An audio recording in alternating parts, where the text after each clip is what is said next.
Whoa, Dad, go, Dad. Hey y'all, Dave Mopper here. Welcome in. This pod is a compilation of lessons in fatherhood and leadership. I'm using it to explore the path to raising legends, and I'm sharing it all with you. Each episode provides a really raw and unique perspective on fatherhood, and it's what I've come to love about these conversations. There is something for every father who's in growth mode. All right, enjoy the combo. Mr. David Smith, welcome to Whoa Dad, What's up, Dave? Go Dad. Good to be with you, man. You too. Thanks for having me. Absolutely. Now, for our listening audience, we have a shared, what would we call it? A shared community, a shared Yes. endeavor, a shared commitment, you might say, Shared through, mission. shared mission through Apogee Strong Men, a men's group. I joined it early this year, January 1, I began. So I'm in month 5. You're now through year 1 into Yes. year 2, or would you? I finished year 2 also Perfect. this last year. So you can And say hence, year 3, yeah, but we haven't created that yet. no worries. But as a result of that level of depth, you're now in a coaching capacity. And in fact, by the way, I don't know if you know this, but I get involved, a couple initial calls, and you were the first guy I got to connect with outside of the group calls. Oh, nice. Yeah, Yeah, I didn't know so that. That's awesome. it's kind of poetic to be having you're the first guy I've talked to on Whoa Dad Go Dad as well within that community. So thanks for making time, man. It's an honor. Yeah, man. Back at 100%. you. So you are a police officer on the East Coast. Give us a little bit of specifics on the realm that you serve, and then we're just going to get into the thick of it right off the bat. Do it. Yeah, so I'm a police lieutenant for a police department here in Hampton Roads, Virginia. I've been on the department almost 14 years. And over that time, I've held a couple different roles. I've been in operations the whole time, which means I'm working patrol on the streets as an officer, as a field training officer, as a sergeant, and now as a lieutenant, I'm the executive officer of a precinct. But during my career, I was also on SWAT for 7 years. And right now I serve on the peer support team, which has to do with critical incident stress management and wellness. So Wow. that's a quick summary. So critical incidents, and what was the middle one? And wellness? Wellness, yes. Yeah. So meaning for the community, serious incidents and wellness for the community. You're out responding to that kind of stuff? Wellness for officers. There we go. Okay. So we support one another through the peer support team. I see. We're available to have confidential conversations. We're not counselors. We're just some individuals with experience that they can bounce stuff off of confidentially, Yeah. and we can get them resources if they need it, whether that be marriage, trauma, addiction, what have you. You can go down a list, but Man. that's kind of the role I'm serving currently. What would what I'm trying to think of the potential things that an officer faces in our current state of affairs. I mean, would you say there's a surge in a need for mental wellness that didn't exist 20 years ago, or what's Yep. your assessment? There actually has been a surge throughout probably the last decade. Mm, The law enforcement, or I should say first responder wellness space has grown a lot, and there's a lot of good work being done on like getting the right type of counselors that understand the profession, right types of therapists, um, and just like, and I hate to use the word stigma, mm, but there is this culture of not talking about it or saying like, hey, um, this is how we've always done things. We just shove it down and deal mm, with it and then go home and drink. yeah. And so it's a large part of it is changing culture, Hmm. so that we actually learn how to be vulnerable and talk with each other about like, hey man, we go to abnormal calls all the time. Right. Like going to a domestic may seem normal to us, but then we go to something really crazy, like we've had this year a mom killing her 3 kids and killing herself. Like that is a critical incident that is abnormal even within the profession. Mm, And it's ignorant to say that I would be unaffected by that. Right. So really a lot of the job of peer support and wellness in general is just to spark that conversation. Because even if you're just talking about it and acknowledging, you're already on that path towards healing, towards having less of a post-traumatic stress response. So we're trying to mitigate like any sort of post-traumatic stress. Wow. And we see that kind of stuff in the movies as just, average people, and it's dramatized and performative, and we know it's out there, but to actually lay eyes on it, it's got to be a heavy thing, even though it's kind of it's your responsibility. Everyone's accepting that Yeah, implicitly, but when you're faced with it, and then probably not one time, right? It's not hopefully that often, but it's fairly here and there. What would you say? yeah. How? There's certainly things that are not every day. Yeah. But then there's the everyday things too of the job, like it's shift work. So that's a stressor. Um, Mm. Admin, like command and what they want us to do. Like we joke around, policing is the junk drawer of society. Like so many things are just thrown on police officers because Oh man, that like gives me chills, dude. no one else wants to deal with the crazy people or what have you. So there's that type of stress and the shift work and the effects on family. Yeah. And so you have all these different stressors, and then you're being called to people's homes when on their worst day of their lives, like Yeah. every day. So even just going to regular domestics all day or going to traffic accidents, like that in and of itself, like over time, can have an effect. Dude, say that again. And I heard this, I think I might have heard this from maybe your bro or you in the past, but you get a call, you're going to someone's house on the worst day of their lives. Yeah. Yep. I mean, people remember. They remember like when they have domestic problems, domestic issues, but it gets to a boiling point where that one day they called the cops. Damn. Yeah. That one day, they'll remember it the rest of their lives. Sure. But we're literally going to that situation multiple times every day. Like how many times you've been into a vehicle accident? I mean, some people have been in a lot, but Sure. maybe one, maybe two. Like Hmm. you're going to remember that. You're going to remember the officer that responded in the Right. situation. So there's that's a something that we need to acknowledge as a profession. Man, I'm just thinking about, yeah, somehow someone makes a call. That's the worst day of their lives potentially. They remember it forever, so to speak, and yet it's every single day for an officer faced with a whole variety of situations that they're arduous and hard and almost, you'd want to avoid them if you could, but that's literally the job you signed up for. Yep. The hypervigilance too, we call it, which you're always like on this high alert where your Mm, fight or flight is just um, on all day. yes. You're always scanning for threats. So you have this hypervigilance roller coaster. So you're going up and down when you come off of a call for a while, your adrenaline dumps and you kind of chill out, but then you're going back to another call, or it just shifts in general. You're up high for a whole shift and then you come home and you're going down. And then you have to go back to shift, going up in this hypervigilant state. So then a lot of people end up just staying hypervigilant when they're at home, Yeah. or or when they get home, they're trying to drive themselves back down. That's when vices come into play a lot in the profession. Drinking, women, like money, gambling, Mm, all that, all that stuff. Like cops, there's some bad cops out there. sure.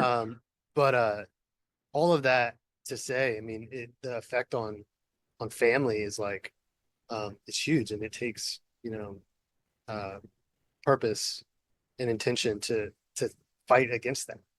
No doubt, dude. My heart goes out to every cop. I mean, I've always had a lot of respect for officers, but just putting it into perspective for me, man. So thank an officer if you're watching this and you get a chance, right? Tell me what your sense is of your what's the right term? Your precinct, I mean, what's the office of officers, the city of officers, that's called a what? Is that a precinct? Um, so yeah, the precinct. Yep. That yeah, I'm like executive officer of a precinct. We have 5 precincts in the city. Yep. Cool. So then 5 precincts in the city itself is being really vigilant about mental wellness for their officers, or is it just your precinct? So it's the department, the police department. But I would say it's different for every police department.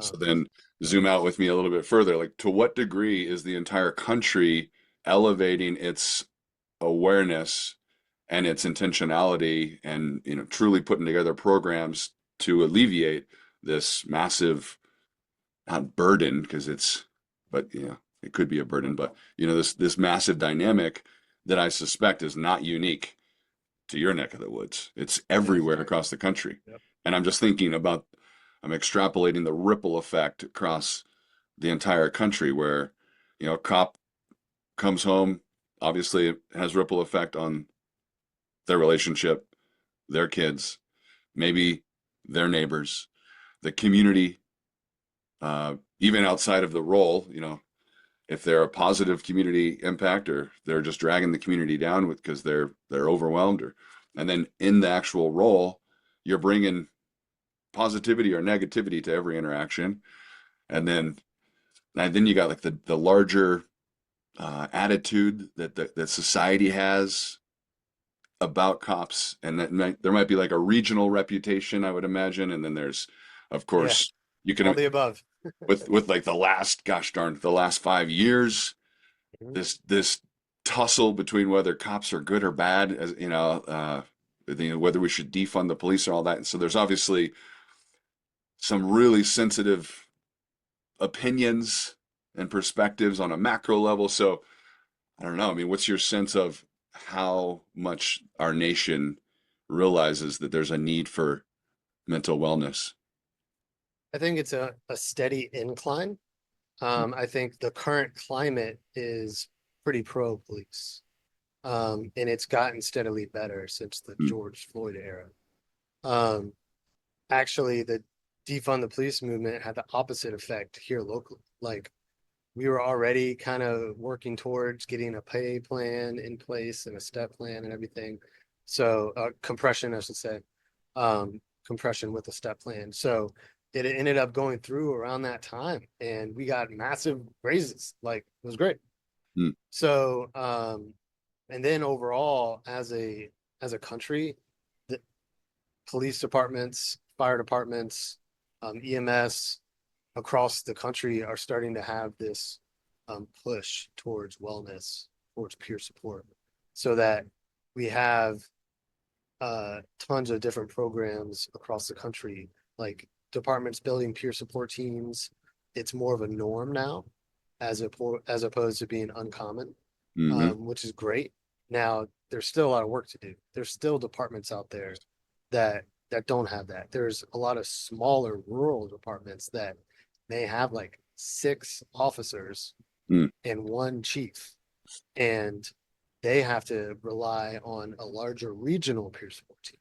hmm So you have those popping up as well. So like I'm part of our regional peer support team in the Hampton Roads region of Virginia, where we support one another because there's situations where like so a neighboring city had 2 officers killed in line of duty. Oh, So we in February. So a lot of us from the surrounding jurisdictions, we came in and helped do debriefs for everyone who responded to the scene and anyone who would be affected from that department. So we help each other. yeah, Now, all that being said, of course, there are those even within the departments that are doing it well, those that not necessarily oppose the idea, but are apathetic towards it. yeah, So, like the older guys, the way we've always done things, shove it down, or you have a new generation which brings its own um, nuances. I almost said difficulties, but it's more so just like a mm, nuance where like a newer generation cares about different things. A newer generation is actually way more in touch with their emotions and feelings. Um, but they're also uh, way more apathetic to authority. So it's like you're trying to juggle all this stuff. So yeah, does that answer your question? Yeah, Is no, kind of that, and I see the trend, as you said, kind of this upward trend of thoughtfulness, awareness, mindfulness of the need to support our first responders. And I mean, if you think about societies, the foundation of society is first responders in a sense, like or part of the foundation is safety, the security, rule of law. Yeah. yeah, the rule of law. It's like so foundational, yet it turns out we've kind of been neglecting it. It sounds like we've been taking it for granted. Right. There's a lot of that. Yeah. And you kind of beat me to the punch there with I was wondering, it's really nice to see that culture at large is embracing uh, human emotion as though it didn't exist at one point, right? That's not how it always has existed. In fact, as strong men, it's not that we don't have feelings. It's just that we don't necessarily, gosh, we still have feelings. We just don't manage them like The people. emotional intelligence. Exactly. But it's not to say we didn't have feelings and now we're trying to actually access feelings. There's feelings have been everywhere for all of time. Maybe we ignore them or we set them aside or something, but these days there is this embracing of emotion. And I think Yeah. that's powerful because if you don't, they're going to be there one way or the other. So if you don't embrace them, they become almost landmines for us. If you do Yeah. embrace them, then you can incorporate them. But what I was going to say, what's the catch in a sense? Like what's the trade-off or the cost of that? And you hit it with at least one aspect of it is the new generation of first responders come in, at least police officers, more emotionally in tune, perhaps, but happen to stiff arm authority or have apathy towards authority. Do you see other things that, with good comes bad that we need to reconcile? Well, on the emotional side, I feel like you could have, with emotional intelligence, I like to view it as there are appropriate times and moments for certain things. So compartmentalization can still be a skill Mm, and something useful to use. So if I respond to the scene of baby death, I'm going to have to compartmentalize that and do my job as a yeah. police officer. In the moment. And in the moment with the family and everything, I cannot break down on scene as Hmm. much as I may be affected because I have kids of my own. Yes, indeed. So some you might see it affect them visibly on scene. And that's where I'm getting a phone call from peer support, like, hey, you need to come out here right now because someone's having a hard time. Um, so you see more of that. Um, but with the emotional intelligence is where you learn how to, like, okay, it is also appropriate to have that response. I will just have it when I choose Hmm. with the right people around me Yes. and share with whether I always tell people, like, I may be on peer support, but you don't have to talk. Just talk to somebody. Like, there's somebody in your corner, like whether that be your pastor, a trusted friend, your spouse, uh, go to peer support, therapist, coach, like somebody, like you talking it out, scientifically proven, talking something out like a traumatic experience, very soon after it has happened, is going to decrease your post-traumatic stress response. Like your brain is literally going to process it and put it in the right files where it's supposed to go. Hmm. So with the newer generation, I think you see a lot maybe sway towards the other way of they may be more in touch with their emotions, but maybe too much. So Yes. there's definitely a balance. No doubt about it. Sure. So now let's weave in what brought us to this conversation together, which is fatherhood. Some great Yes. context there, and I'm thinking a bunch of things actually. I'm thinking like 17 things right now, but tell me a little bit about how you manage your role as an officer. You come home and you can't leave that all behind. You can kind of turn it off or pause it perhaps, but how's it affect you? And what are you doing to manage it so that when you come home for your wife and your three sweetheart kiddos, that they get full Daddy David Smith and no trauma, if that's even possible. I don't know what your approach is or what your intention is, but walk me through a little bit about that mindset and then practically speaking, what you do. I would say it's changed over the years, and with great intention, I've done things to set up my career so I don't have to put a lot of that on my family. Hmm. Maybe you're getting to this, but how did you change things or how are you doing that? So I getting promoted was actually, in the forefront of my mind because eventually the higher you go up, the better schedule you get. So, and you're not necessarily the one responding to those calls right away. I joke around, uh, being real, not really a joke actually, that I'm no longer a first responder because I'm not responding first to the scenes anymore as a supervisor. Hmm. Um, Even as a lieutenant now, I'm not even a first line supervisor. So for me to go out to a homicide or something, it's going to be once everything is settled down.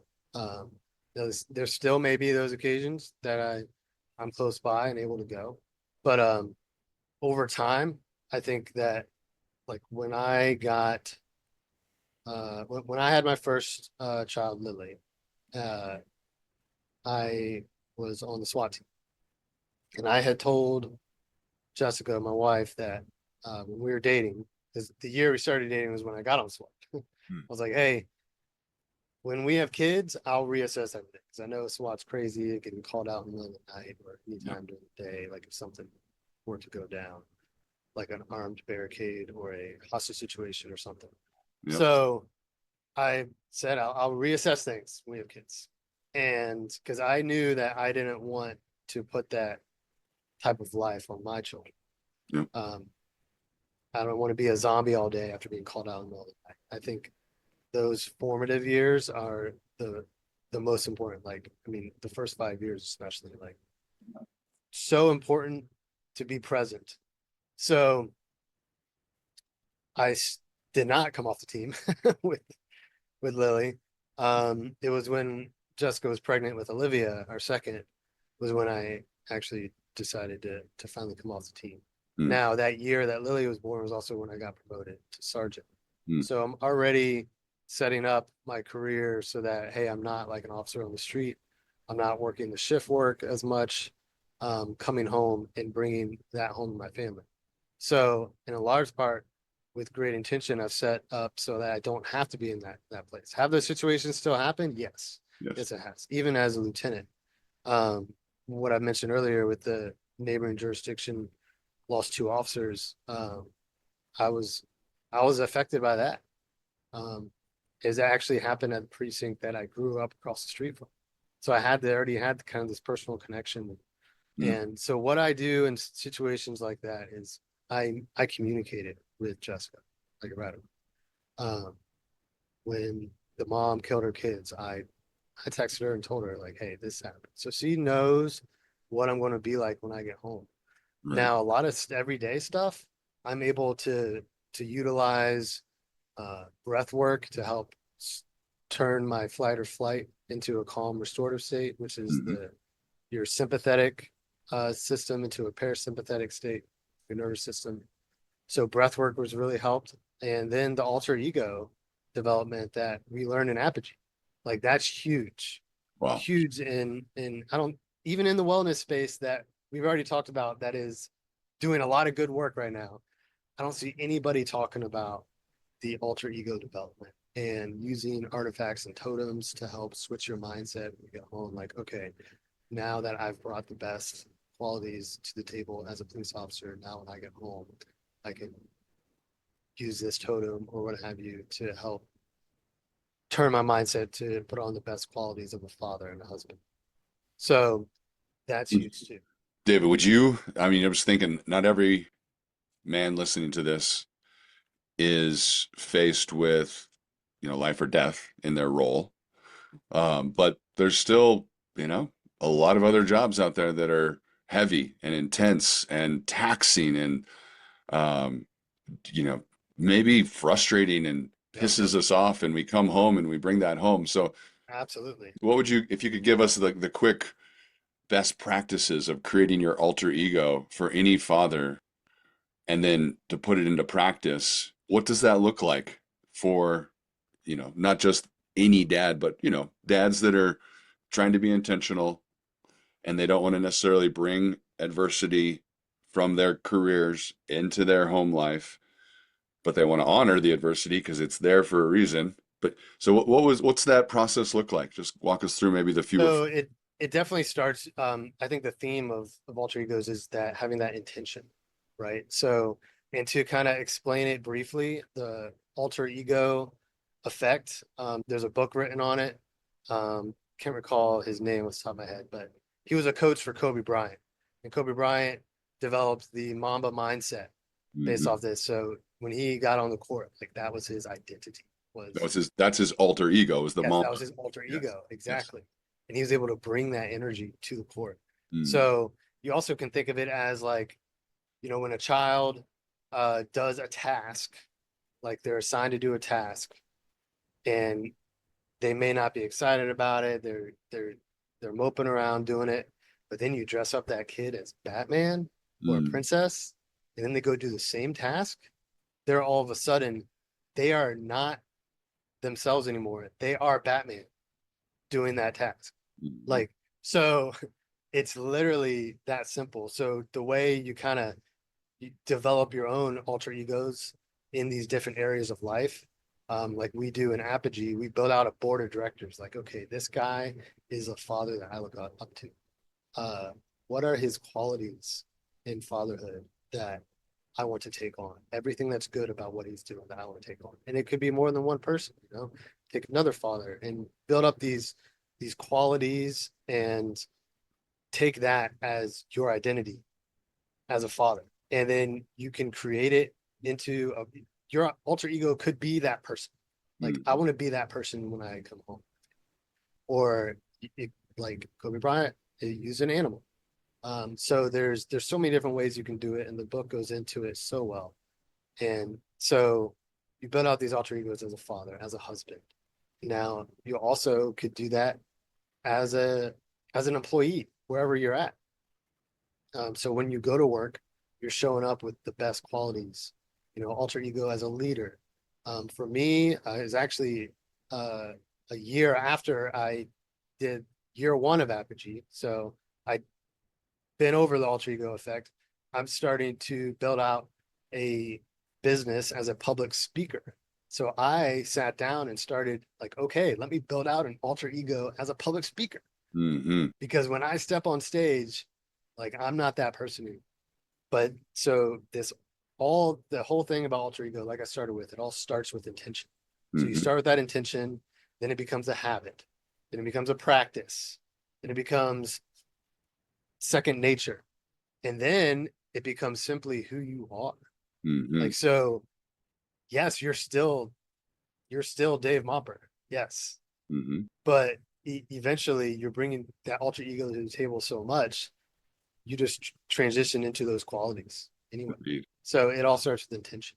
And if I'm hearing right, the contrast to intention would be almost rhetoric, meaning Yeah. rhetorically, I want to be a better dad, or I want to leave work at the office and come home and be a good dad. It's like, okay, I appreciate that conceptual idea, Exactly. or I want to go into the office with, I want to go into the office and be the best teammate and employee I can be. Okay, great concept.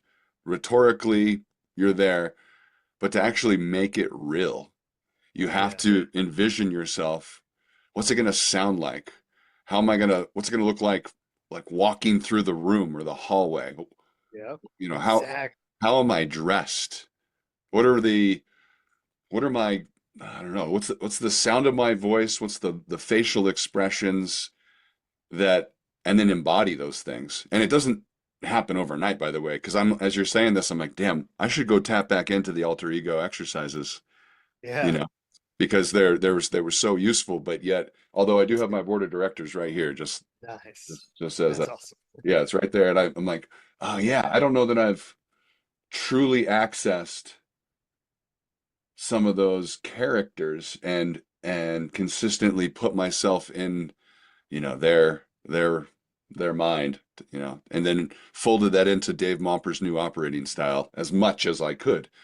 But at least I have a clear vision, not rhetorical, but I know what it means to be intentionally the best Dave Momper dad. And now I need to weave it into my new rhythms, Yeah. versus just maintaining this, this good concept of being a better dad. There's actual behaviors and thinking patterns that coincide with that I can Yeah, you model. have to execute on it. Yeah, for sure. Because you can have all the intention in the world, but if you're not executing on that opportunity, Yep, like you're creating this opportunity, indeed. like you So have this intention, but you have to execute on it. describe then to the listeners, you know, David Smith, police officer. I can imagine you might have tapped into an alter ego to go be really highly effective there too, knowing how you're approaching things. What's your alter ego? Maybe now it's just who you are, by the way, as you said. But Right. go back like a year or two ago as you're formulating and building this new practice. Who were you seeking to become? That was the alter ego. Describe him to me. Um, Man, there's so many qualities. I think being a leader is definitely the like at the forefront of my mind. Being a leader in the home, being a leader in the police department, also being a leader in my relationship with Jessica. So that was the forefront of my mind. So a lot of the people that really everybody that I look up to are great leaders in Hmm. and of themselves. So also what really helped me too was really being intentional about like the actions that I'm taking when it comes to switching the alter egos. Hmm. So whether that be like wearing a bracelet or a wristband, they used to say, we don't really call them bracelets anymore. um, or like when I was a sergeant, I would pop the trunk of my car when I got home and I would take off my vest, put it in my trunk, Hmm. take off my belt, put it in the trunk. Hmm. And so when I come in the door, I didn't have any of that on. Interesting. So Yeah. that sounds like almost there's rituals that Yeah. allow us Like a to ritual. Absolutely. access a different version of ourselves. Yes. So, and then, so now I don't have an outer carrier to take off. Hmm. It's just a slightly different uniform as a lieutenant. And I only have my holster on my side too. So I don't do that now, but when I come home, I am intentional about just setting down my bags. And the first thing I'm doing is giving my kids hugs. So, and kissing Jessica. Hmm. So that's the priority. That's the trigger for me, the ritual, so that hey, I'm done doing this now. I'm done being done done with the job. Like, and there's so many other things like turning off my email notifications, like just creating this presence while being at home. So uh so yeah, that's a couple of things that were at the forefront of my mind. Cool. So for those listening, just think about you leave the office, you leave your working environment, and you're coming home, you're like, who do I want to be like? And you pick a couple key characters that are maybe people that are in your actual life. Like maybe it's your grandfather, your dad, your uncle, your neighbor. Could be Yeah, people you know. Could also be like James Bond or, The Rock exactly. or, you know, Teddy and Roosevelt. Teddy Roosevelt. It's like, okay, so pick real humans or even, I don't know, you could pick a make-believe character too if you really Yep. wanted to. But the point is, identify key characters in the zeitgeist of our world, and then figure out, well, what is it about their behavior that I admire? Yes, they're leaders, but it's specifically how they talk, or it's how they dress, or it's how they, you know, Yeah. it's their community building, or whatever it is. You identify behaviors, and then you got to decide on the rituals that shift you into that gear or into that role. And Yes. then you begin putting that outfit on or that hat on or that spirit on, Yeah, exactly. and you go forth, right? And so Yep. did you, just to tidy this whole thing up, did you maybe tell Jessica, hey, I'm working on leaving things behind, officer wise, police role wise, and being fully present. So I'm going to be doing this thing where I'm going to, I'm doing X, Y, and Z as a ritual. I'm going to embody these different characters, and you're just going to notice a little different version of me. And I hope you can root me on. Or did you just covertly do it? I was more on the covert side for Yeah. sure. Yeah, I cool. mean, she knew, like, I was like, hey, I'm turning off the email. Like, I'm over it. Like, Yeah, there's truly no emergency that can't wait until I go in for my next shift. indeed. So things like that, I would tell her about. But yeah, I was definitely more covert and like, hey, this is, uh, I didn't outright tell her like, hey, Right. Yeah. And you could do I either one for that. embody this person's qualities type Indeed. of thing. So, And anyone curious about, just check out, it's called The Alter Ego, I believe the book was, right? yep, the alter ego effect, I believe. Alter Ego Effect. Yeah, it's worth Yes. a read. So now thinking a little bit more about your role as a dad, your role as a father. Like I was thinking about before we got on the word duty as a police officer, right? The duty to protect and serve, and duties. Is it fair to say that the word duty has this gravitas in, Yeah. right? So It kind duty, of is a priority. Makes me yes, think of that is the priority. indeed. Okay. So then with that in mind, perfect. Priority synonymous with duty. What, how do you see the role of father and what your key duty or duties are to your children? How are you thinking about that? And it's not like on any given day how you're approaching it, but almost like your philosophy on a macro level. How are you thinking about your duty as a father for your three little ones? Macro level, like 40,000 foot view. Yeah. Um, Definitely to provide is like the number one thing. We actually, um, Jessica, when we were dating, talked about like, hey, what's plan B? Like, what if I can't work? What if something happens to me on the job? What if I'm killed in the line of duty? And I was like, I want you to have a degree so that if you need to work, like, and so find something you're passionate about type thing. And Yeah. she did. She got her degree in speech pathology. So, and then eventually, we did bring her home. Like she wanted to come home too. So being a provider is has been at the forefront of my mind because now for years I've been the only one working. Mm, So also that also means doing it appropriately, like living within our means and all of that. yeah. So, and being a protector, I think is the second one that's always been at the forefront. So, I think that like probably shows up more in my life as an officer for sure. Um, but I've definitely geared as I've grown as a father, as a husband, as my family has grown, of course. That protector role has switched from the community uh, to the family. And I Hmm. would even say so now with Apogee.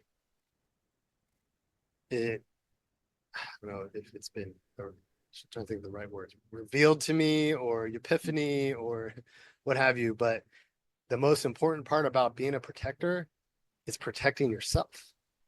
Because if you Okay. can't protect yourself, then you can't be there for your kids. And that means everything we talk about in like health and health metrics and nutrition and physical fitness. Like you have to protect your body from things you're putting into it from outside sources.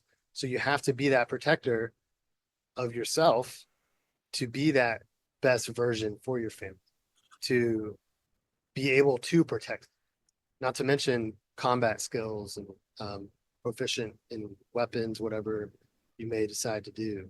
So to me, that's kind of a secondary or tertiary thought. Like I need to think about my physical fitness Indeed. um, and my nutrition to make sure I'm clearly focused, that I don't have brain fog all day. Like so like that is huge piece that I think a lot of people miss when they think about being a protector. Right. Because you're like, well, am I just, does protector mean managing parental controls on the TV and the apps and the phones. No, no, no, It no. could, It yeah. could, but that's not necessarily it, right? Yeah. Physical harm, who knows, the ability to just grab your kid and sprint a mile down the road to get out of harm's way. Can Uh, you carry your wife? can you Like, carry your wife? Yeah, well, yeah, so, yeah, yeah, exactly. That's right. that's a good measure of fitness right there. If you can't carry your wife out of the house, Yep. like, then there's some questions you can be asking yourself. Yeah, indeed. Those are tough questions too. Those are confronting questions. Yep. And there's a couple exceptions out there, people, different physical uh, Yeah, absolutely. challenges perhaps, but Yep. 9 out of 10 dudes better be able to take on the weight of the world when the world puts its weight on you. And And I I'd wonder, say out of those 9 out of 10 dudes, I'd say that everything they're telling themselves to not be able to do that stuff is an excuse, mm, and that lesser men have probably overcome more.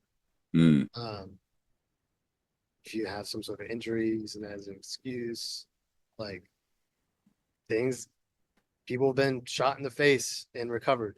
Like it's, right.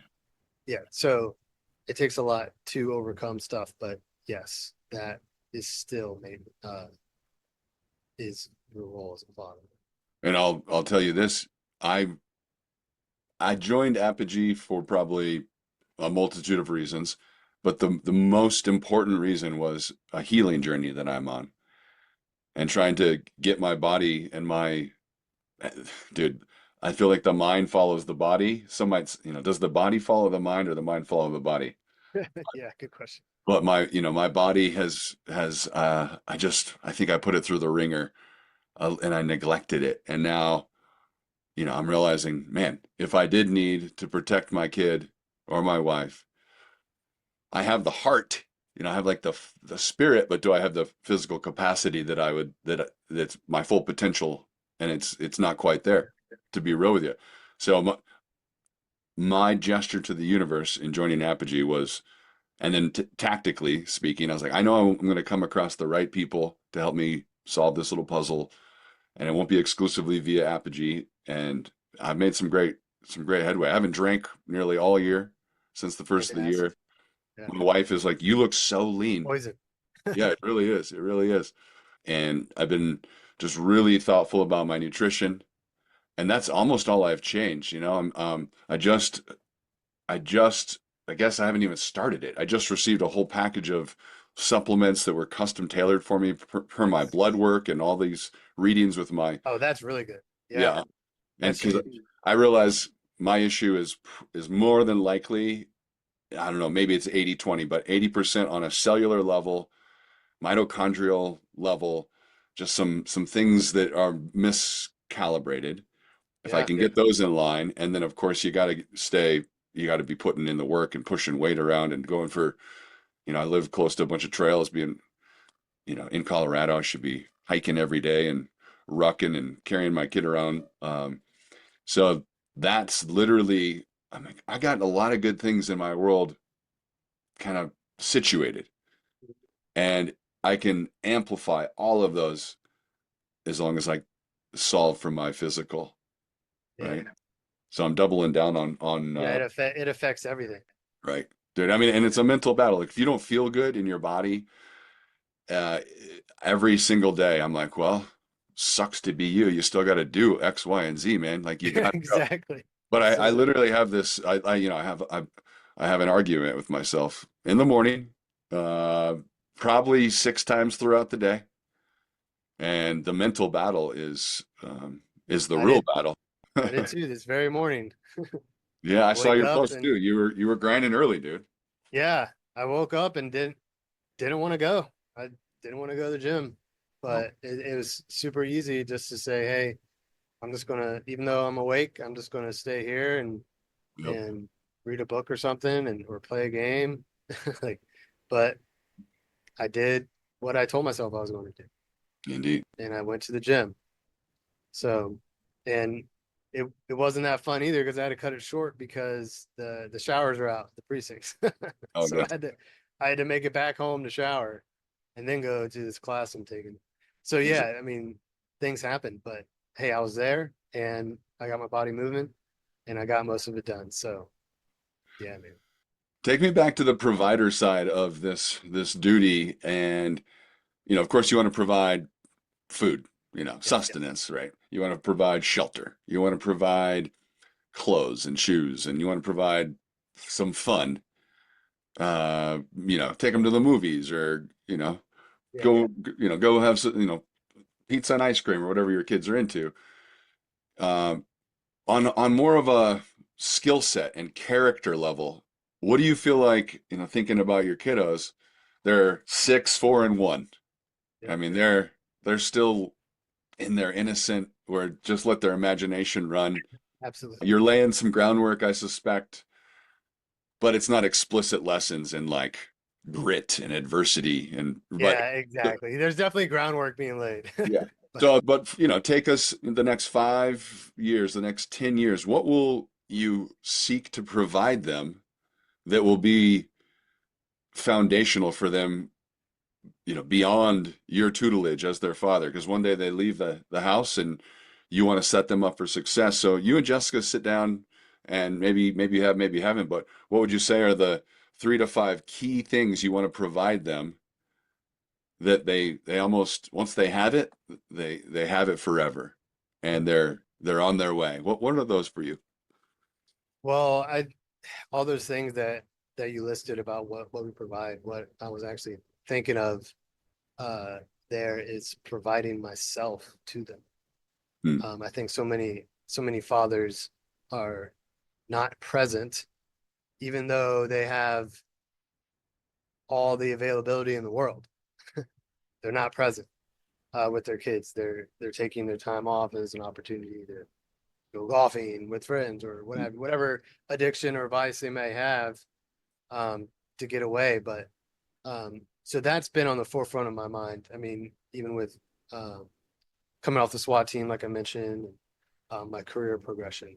Um, but when we sit down and we think about the next like 5 years, um, there's a lot of uh, physical activity we want to provide them, physical education. Okay. Our uh, top priority when we get a new house, which hopefully will still be this year, depending on some things, if not next year, of course, uh, is to set up a home gym. Like that is like my number one priority. Like I'm going to dedicate a certain amount of money, and it's going to be legit, and we're going to have family workouts all Mm. the time. Like and them just seeing me and Jessica work out is going to be transformational for them. They're going to grow up in this environment that I didn't have, where physical fitness is a norm. So that's huge for us. We're already very intentional about their health with supplements and food. And Jessica actually helped me with that when we first got married. She was way more into it than I was, and I've slowly turned that leaf. So we have vitamins and supplements we give our kids. Like we just recently started adding creatine to their diet Mm. because it's super healthy. They Yeah. love drinking my protein. Yeah, So yeah. making sure they get enough protein every day. So things like that continue to be a priority. And let's see, I guess their schooling. We really want to have a good foundation. We're starting at home right now. Although we have plans to send them to a local Apogee school here in Hampton Roads. Mm. Cool. But the the education there is like right now, it's a lot of play, like very intentionally, like a lot of play, and even for the 6-year-old, and just more of a slow progression than you would see in normal schools. So we joined the Drill. Apogee Anywhere program. Okay. Jiu-jitsu also, we want to get them. We've been talking a lot about that recently, is getting them and myself, the whole family involved in jiu-jitsu, because Mm. I'm the whitest of white belts, Yep. and I need to be better at it. That's something that I have not done good at. And So jujitsu falls into fitness in a sense, but really yeah, it falls into like discipline could be the. discipline, dealing with confrontation, dealing with you know getting hurt. Like there's so many lessons that come out of BJJ for sure. Yep. So yeah, you got fitness. I heard play. You want them to know how to play, be playful in life, even in the face of maybe, the world kind of feels heavy right now. And even as an adult, can I tap in and still be playful in the face of, the noise and the pressures and Right. the supposed, all the fear that's out there. So fitness, play, discipline, managing confrontation. What other things do you want to provide so that they are durable humans, and in the spirit of, say, apogee, that maybe we change the bloodline, or we evolve the bloodline, or evolve the community? What else is coming to mind? The financial education, Hmm. he's talking about changing bloodlines and developing that, I guess you could say knowledge, but purpose of freedom and sovereignty, Hmm. so that they understand the way the world operates in a sense that you don't have to devote your entire life to a 9 to 5. Like you can literally just sell eggs from your chickens and make enough money to live on. Like to realize how simple and easy stuff like that is.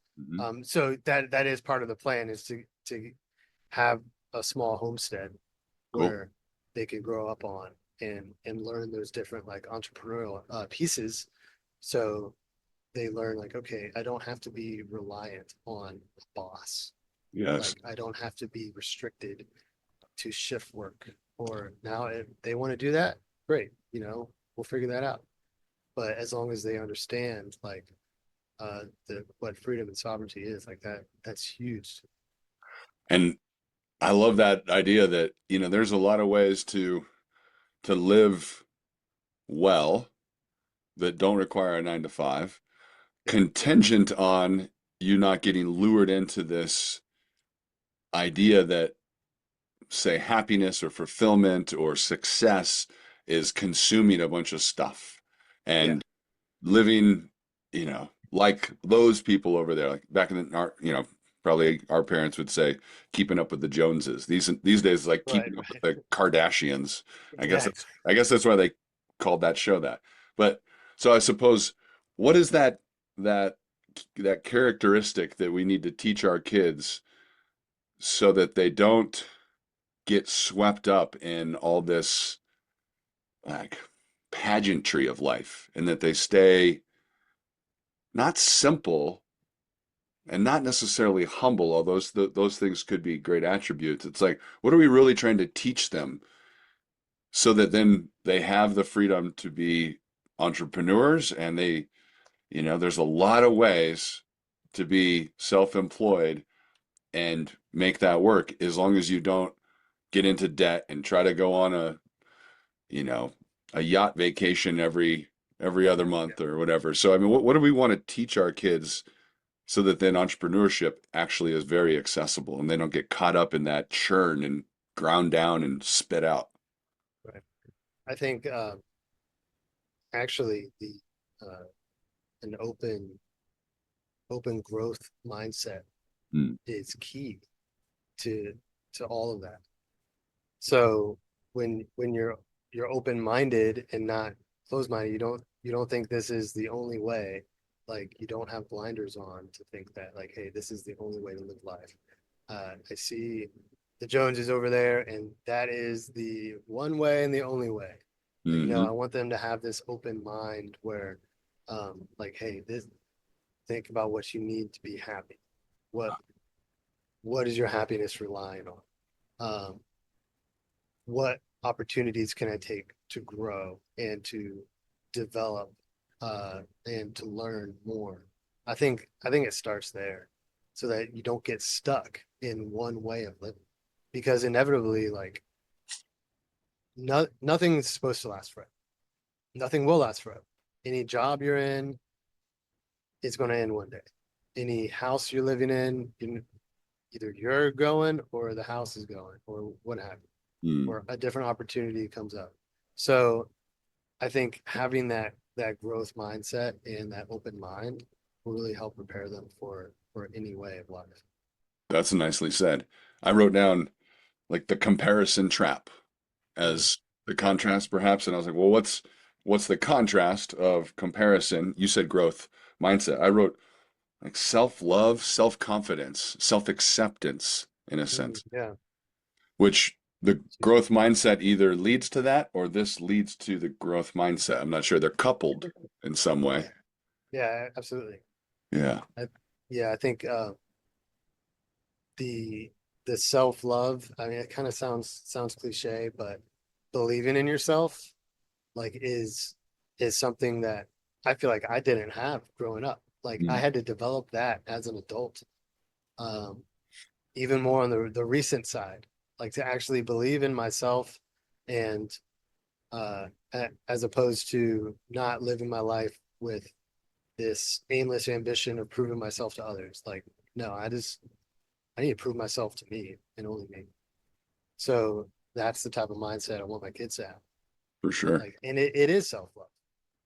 It is self-care. And I think those terms are overused, but like you're defeating limiting beliefs. You're not limiting yourself. You're Indeed. believing in yourself.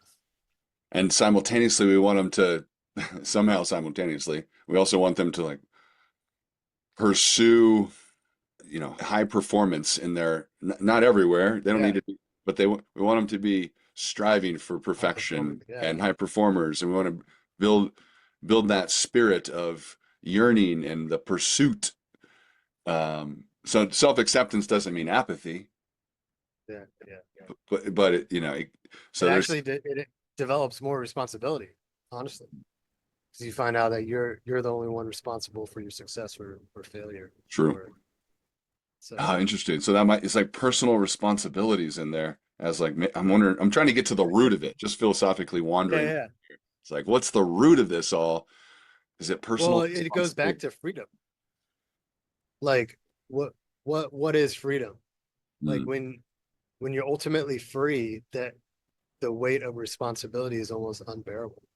That's why the American I think the American dream is not what it used to be. I almost said the American dream is dead. I don't think it's dead because it's still possible.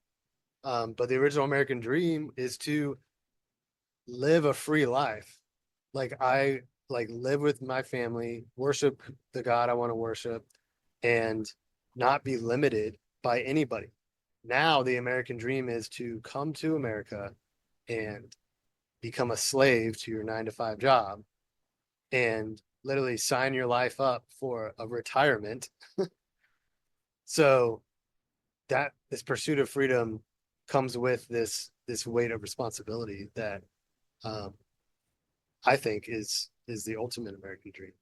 true, And because I want to be responsible for everything in my life, and that gives me the power and control to change my circumstances. right, because there's this fallacy that this new version of freedom is like you don't have any responsibilities and that everything is given to you Exactly. and that Yes. you're owed something just because, Just yeah, you're entitled. you're entitled either based on certain identifying characteristics, you're owed X, Y, and Z, or based on certain past experiences, you're owed something. It's like, gosh, man, there might even be arguments that you are owed something, but if that's your attitude, you're never going to be truly free. But if you take full responsibility, it's like radical personal responsibility for everything, that's where you access true freedom. Yeah, exactly. And that doesn't That's mean, yeah. yeah, it doesn't mean life's easy. Oh, it certainly doesn't make it easy. Yeah, It most likely will make it harder. yeah, Like the phrase I said, if I'm responsible for everything in my life, and that gives me the power and control to change my circumstances. I'm not controlled by a retirement. Like I'm responsible. So if I'm at a point where the job is no longer serving me, I can just up and quit. And I will remain responsible for creating new income elsewhere. But people get so upset, like, or disgruntled, especially in law enforcement. Get so upset and disgruntled, and they feel stuck.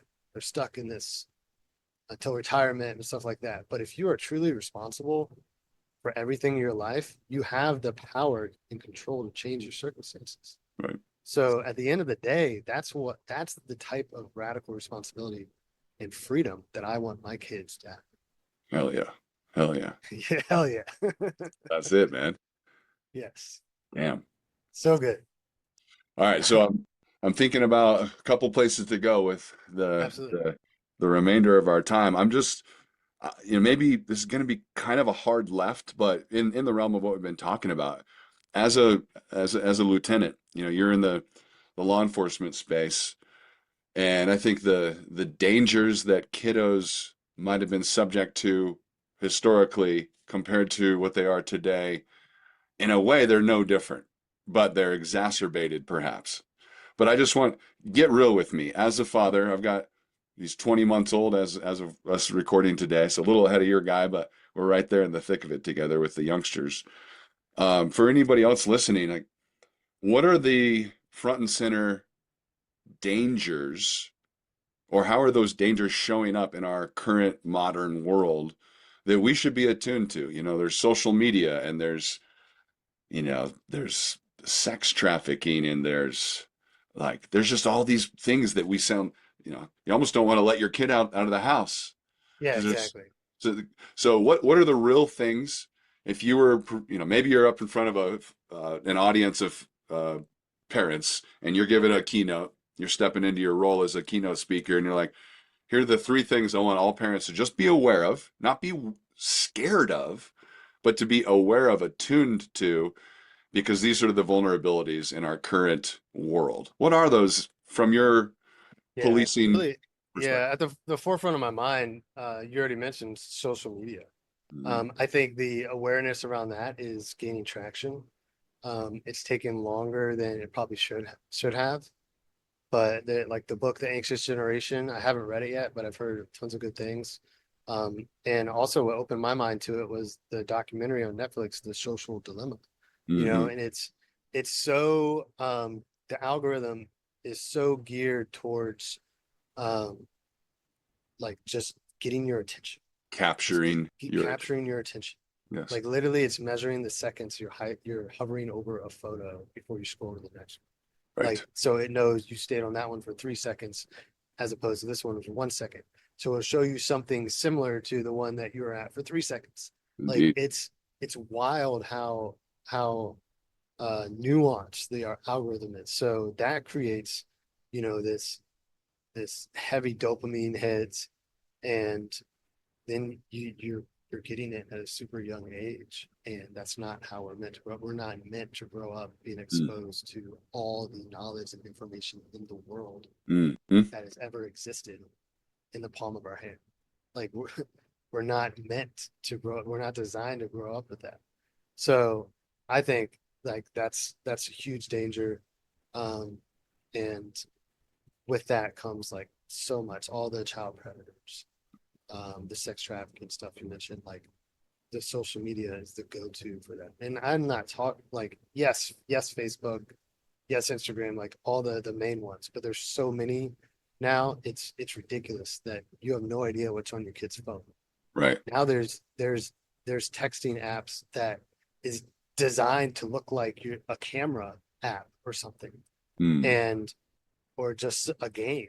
Yeah, I was gonna So say. you open it and it's actually like a texting like forum Hmm. where you're talking to other people. Like the video games are huge. Every video game has Yep. some sort of chat feature. So there's so much danger there for children who don't know what to look, who don't Amen. know what to be out for. Well, then I was just thinking about that's like people getting access to your kids and then manipulating them somehow, whatever, you could take that, but it's also just kids, and I'm subject to this, you're subject to this Yep. potentially, maintaining agency over our energy and this comes maybe back to protecting Oh yeah. them and are protecting ourselves. Like, I, these apps are stealing our agency. They're luring us away, and they're just captivating our attention, which how are you going to have agency in other realms of your life if you can't have agency over this little box in your hand? Yeah. Exactly. right? How are you going to have agency to get up and go fulfill your commitment for a job, and maybe you're one day an entrepreneur, but between now and then, you got to have some jobs and learn some responsibility and all that. So how are you going to have agency to, uh, spend your time wisely on this skill set, this thing when you've got this trap over here? Yeah. So what else is in there in the realm of dangers that you see that the parents are, I maybe, see. And on a more safety side, swimming. Mm, I think there's I've responded to enough drownings that's definitely something that I think about in the summers. Like my parents have a pool. My kids just got back from mm, swimming at my parents' house. yeah, So we have a new rule. My parents are getting older. They're great, and we love leaving the kids with them, and we trust them. But uh, we have this requirement for our older kid that we just started a couple weeks ago. Like, hey, if you're at Nanny and Pawpaw's without us, then you have to have floaties on hmm, because that's something that scares me yeah, because I've seen it happen. I actually have a friend who lost his 2-year-old. damn, Um, so that's more of a, I guess you could say, simpler. It's not simple, but and more real timeless. real world. Yeah. Um, and then thirdly, just recognizing that evil exists because so many spend their lives, and even the algorithm plays part where you're viewing this world that is only in certain ways. So if you're only looking at cooking videos and cat videos, then you're never going to be exposed. Now, yes, the algorithm will also send you bad stuff that's happening in the world, if that's what you want to look at. But recognizing that evil exists, so many people see it on the news or on social media, and they're so disconnected from it. Um, Evil exists, and I tell people like I always get this question when people roll up to me like on the side of the street. Um, hey, is this a good neighborhood? Like this a good area to live? We're looking for a house. And I tell them every time, everything is everywhere. Mm, Everything is everywhere. I mean, the nice rich neighborhoods have just as many, if not more, overdoses, and the the career criminals who have gotten away with it and are a little bit smarter, like, yeah, now they're your next door neighbor. Like, so mm, I'm not saying don't trust anybody, but we yep. have to recognize that anybody could be a predator, whatever. Like we're planning on not doing sleepovers. So yeah, that's Everything is everywhere. A degree of healthy skepticism is yes. going to serve us well. And then, but I don't want to be paranoid. How do you manage that? Yeah. How do you balance that? Safety is your responsibility. Mm, I mean, going back to responsibility, I people say all the time, and I actually hate this, like when people say, "Hey, stay safe," like, uh, because they say it all the time to officers, like yep, when they're saying bye or something, like yep, even to each other, it's stay safe. I'm like, well, for one, I won't because it's my job not to be safe. I'm supposed mm, to be in these dangerous situations. That's why I wear a bulletproof vest. So I'm not going to be safe. right. But I know that it's my responsibility to be fit, to be proficient in firearms, to actually wear my vest. So I think knowing that it's my responsibility to protect Mm. myself, my family from the dangers, from the evils of this world, this safety is my responsibility. Gosh, I feel like the right like nod to each other is stay safe. And dude, when COVID, it was so annoying. Everybody was like, stay safe, stay safe. And like, come on. But Yeah, maybe the nod to each other is stay alert, right? Isn't yeah, or that stay tactical. Yeah, oh, I like that one too. That one yeah, makes sense. So stay tactical, right? Stay safe. Get out of here, man. right. Stay tactical. Stay alert. Exactly. Stay vigilant. Stay vigilant. Yeah, Stay that's vigilant. Yep, that's good. cool. All right. Shifting gears, we're wrapping up here. I'm just thinking, like you said, you've been on the force 14 years. Is that right? Yep, yep. Man. And I mean, you still got a lot of youth and runway in your life, but I was just thinking, and you were almost, I guess you said you started dating Jessica and then got married early in that, right? So of course you were a grown up, but you've become a grown man and a father over those years. And I just wonder who David Smith was early on and who he's become now. And I'm getting to know you, and it's a treat and an Yeah. honor, by the way, bro. I I want to invite you to think through Jessica's eyes for a moment. And I'm in month 5, by the way, in Apogee, where I'm speaking about my admiration for my wife, and Mhm. um, but this is going to be kind of flip. But who would Jessica say David Smith is today that he wasn't necessarily 14 years ago? Who has he become that she would almost just want to admire and say, and you're of course putting words in her mouth and you're a humble guy, I suspect. Yeah, But it's still a little biased though. yeah, but who have you become that you would since Jessica's noticed and really values that you weren't necessarily yet 14 years ago, that speaks to fatherhood, leadership, your ability to serve the community in your role, to serve your fellow officers with the wellness initiatives? Who are you today? So we've already talked about it, and I've brought it up intentionally because I would say having that intention uh has been one of the biggest changes in my life Mm, since really I'd say 2022. Um where I went through an experience called the Modern Day Night Project. mm, It's a 75-hour men's development program. Um, and they make it look like Bud's Hell Week, but okay. Who it's runs? not anything close to that. But it's definitely physically intense, and people do quit. And I was able to graduate and develop this belief in myself. You know, Mm, we've touched on a lot of this stuff intentionally. mm. So Yeah, yeah. um, where I defeated a lot of limiting beliefs that I had, and I felt like Wow. while we were dating, first several years of our marriage, I felt like this, and this is also with the benefit of hindsight too, that I lived my life with aimless ambition, like get on the SWAT team, become a police officer, getting promoted, even getting married. Like I was checking all these boxes, trying to prove myself to the world. Where all I needed to do is prove myself to me.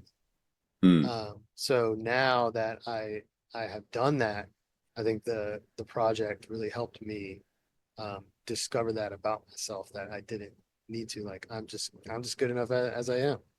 wow. I don't need to prove anything. Well, So that has helped me um, be so much more intentional. And then with Apogee too. I mean, I think if there's a theme to Apogee, the theme would be intention.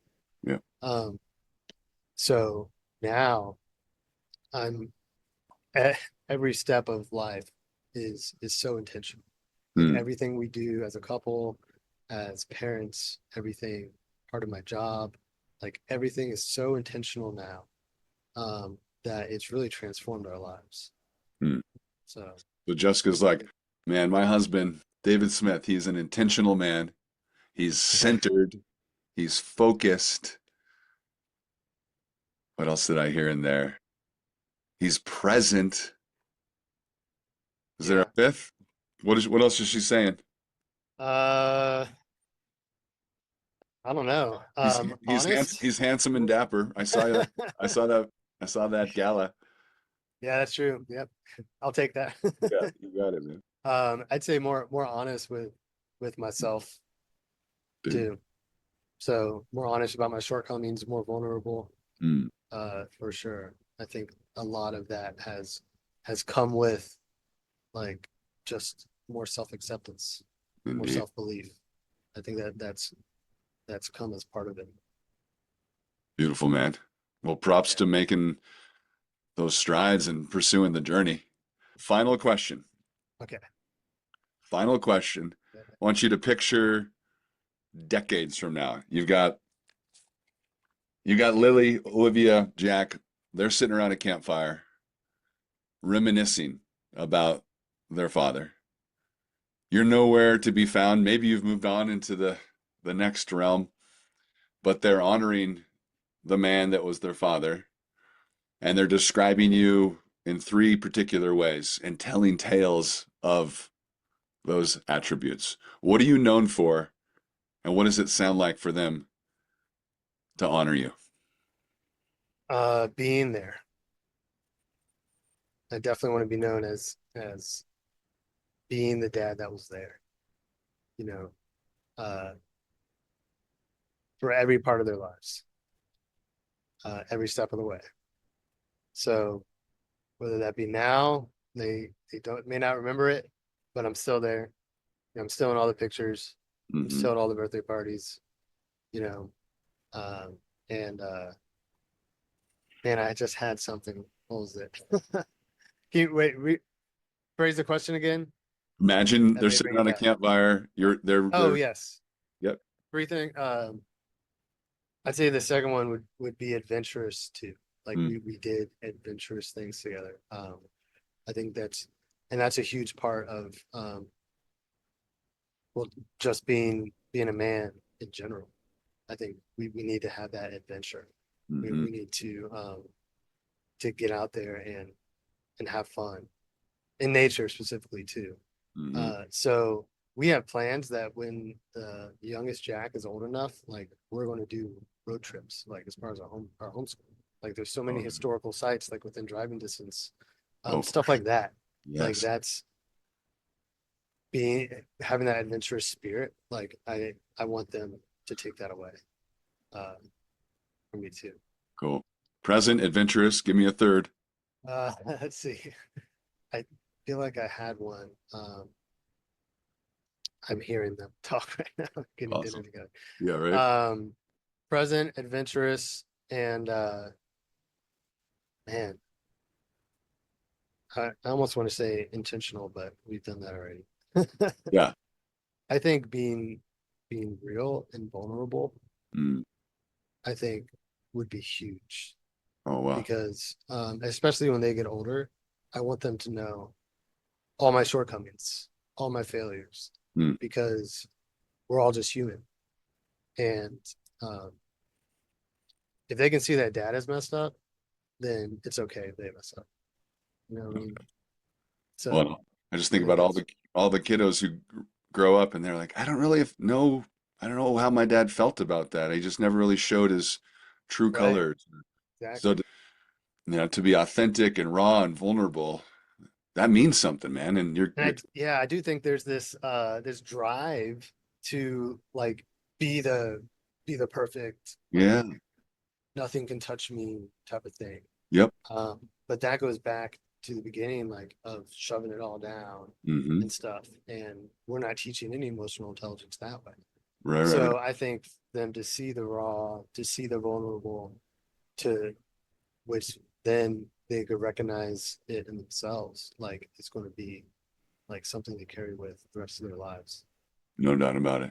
Yeah, Well, dude, I know we're just a budding friendship right now, but I feel yeah, like all those things are have a very high likelihood of coming together. So, absolutely. Great intention. Lieutenant David Smith, dude, thank you so much for pouring your heart out and Thanks. taking good care of the people of Virginia. And sounds like the work you're doing with wellness inside of the police world is going to have a big ripple effect. And I can't wait to Hope so. amplify that effort We will. whenever you're ready for the whole world to know about it. Hit me up and Absolutely. I'll help you Yeah, project it man. into the universe. It's going to be good. Thanks again for your time, dude. We'll see you on the next one. Thank you. There you have it. You know, I believe the world is calling on us as fathers to step up and be stewards and shepherds of those around us. The times are interesting and they are demanding more out of us than perhaps we once realized. It's because of that that I want to celebrate and honor the ultimate role of fatherhood and set up dads for maximum impact. So thanks for being here. Don't forget to subscribe so you can catch the coming episodes. And above all, share this episode with a father you admire. See you on the next one. Go dad, here we go now. Oh yeah, the ultimate roll now. Oh oh yeah, we go now, walk that glory.